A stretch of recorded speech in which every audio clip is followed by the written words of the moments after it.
ஒரு பில்டிங் இருக்கு. அந்த பில்டிங்ல 115 மாணவிகள் இருக்கிறாங்க. இந்த நிலைமையில சேப்பாக்கில் இருக்கக்கூடிய ஹாஸ்டல் பில்டிங்கோடைய தன்மை கேள்விக்குறியாக இருக்குன்னு சொல்லி அந்த 115 மாணவிகளை எந்த ஒரு முன்னறிவிப்பும் இல்லாம இந்த வளாகத்தில் இருக்கக்கூடிய ஹாஸ்டல்ல அக்கமடேட் பண்றாங்க.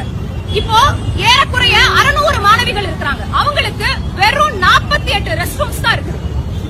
பெண் பிள்ளைகளுக்கு ரெஸ்ட் ரூம்ஸ் எந்த அளவுக்கு முக்கியம்னு நம்ம எல்லாருக்குமே தெரியும்.